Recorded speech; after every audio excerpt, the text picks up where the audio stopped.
What's up, bro? How you doing, man? What's up, man? Who you working with today? I'm working with Jose Alvarado, main event. Okay, oh, main event. Nice. Have you worked with him before? Yes, I have. Yeah. Now let's talk about the Canelo and Crawford fight.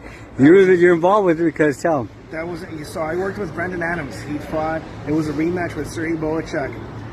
He was the main event on the Netflix stream. Okay. Not the Netflix, the YouTube stream. The same on the same ring. Same ring, same everything. But it was two. There were two different streams. A YouTube stream with like 6 fights. Right. And then Brandon Adams was the main event there, and then they switched over to the Netflix stream. Wow. So this has been about 15 fights that day. There was 6. I think there was like 11. Okay. 10 or 11 fights. And when you tuned into the Netflix one, if you started watching Netflix from the beginning, yeah, the fight that was happening in the background as the announcers were talking, that was Brandon. That was Brandon and Sergey. Oh, okay. But you had to watch that one. Yeah, you had okay. to switch over to YouTube. Okay. To watch that fight and that stream. No, but it was a good event, dude. The stadium is awesome over there at Legion Stadium. The event itself was great. Everything was really, really cool. They treated us really good. The only thing I didn't like was after the fight, they took away. This is what I wanted to interview because you told me they were tight, yeah, super tight. It's like the president of the United States was there, right? Worse, dude. It was like the Turkey al Sheikh security, man. It was crazy. They took our credentials before we even went up to fight. All our bags, put them in a bin, right? Before we even went up. How was the weigh-in before the weigh-ins? The weigh-ins was also strict, but not as bad. Like, we were all able to be there, but to go up on the scale at the official weigh-in, they only allowed one other person. Yeah, so we had to sit back. And so after the fight, tell us, you're walking out. So we walked out for the fight, right? The fight went down. And they kicked you out. They kicked you out. As soon as it ended, Paul, they walked us out of the ring, back for post-fight medicals, and then he did a... And they rushed you, huh? Yeah, they rushed you. They did press and a little photo shoot, and then right out to the cars that took us back to the hotel. Shut up! So they kicked you right out. They kicked you. Brandon didn't even have time to change. Bro. You guys could have said they really wanted to fight. Yeah. He still had on his boxing shoes, shorts, and his cup. Was that strict? It was that strict. Wait a minute, they wouldn't let him go home in the dressing room and change nothing? Nope. Why is that? They just didn't want us back in there. And once you did, get out, huh? Yeah, they didn't just do it to us. They did that to everybody. I never heard of that before. I knew they were tight. I know. You know what I think? So I've heard that. Well, it was a big fight. We get a decade. We get a fight like that every decade. So I've heard that they did that to some guys in the UFC in the past. Okay. And I think it's Zuffa, dude. I think Zuffa just runs their security like super tight like that. And as soon as you're done boxing, you gotta bounce, and that's it, dude. Because this game, you got a lot of people running around. They sneak back there. But if you don't have a credential, security was so tight, Paul. Like when you had our credential, the badge. When you walked through any door, you had to scan it, and when it scanned, your name popped up.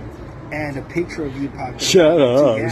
So they could tell if it really is you. Technology. It was insane. They were chipped up. And right there today, man, that shit ain't no joke. Exactly, dude. I was like, gosh damn. But it was that's a good experience. You know what I'm saying? It was a great experience, absolutely. Yeah. I'm not talking down. It was a great experience. But when they take you, after the fight, they took you home. Hey, where we going? Get out. Yeah, you guys gotta go. And, wow. But you know what? It sucks too because it's nice for the fans after the fighters are done with their fight that the fighters come out and walk around. Right. Take pictures with the fighters and they get autographs. Yeah. Not this time. As soon as the fighters were done, you can't get. So you're a Cutman. So you got no cuts in that fight, nothing, huh? No cuts. So thank you. Did a little? Yeah, he just had a little bit of a mouse under the left eye.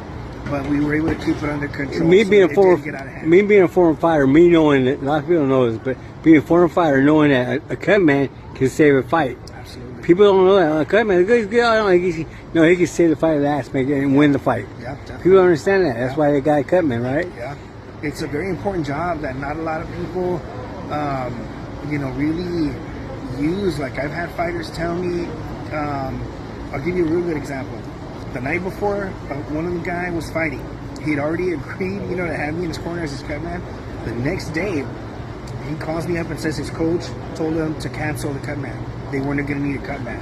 Wow. And I was like, really, dude? Are you sure? Like, yeah. My coach, we're good, dude. My coach is going up.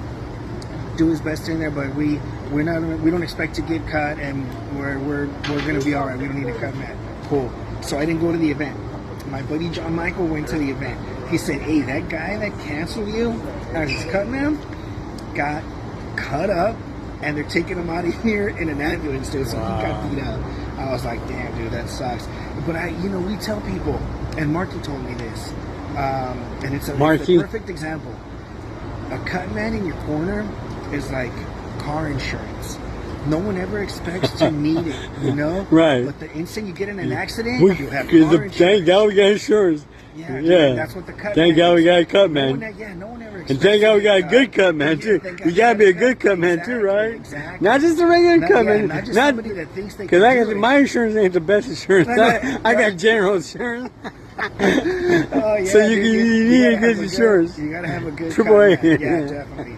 I mean, I should put my business out there. Like I told you last time, I've been doing this 18 years, dude, and to this day, I'll knock on wood, I've never had a fight stopped because I couldn't handle the bleeding, and no one that I've ever put hand wraps on has ever really hurt their hands. That's what we need to see. So, This is what I got box families all about, because everybody hear about the fire. See the cut man, we need to hear that story right there, which you share. Because you got a story, that's a great story, you know what I'm saying? And a lot of people don't know that. All right, so I appreciate it. Hey, we can follow you on Instagram. Cutman Saul Ochoa. Thank you, bro. Just like Got that, love. yeah. See you guys.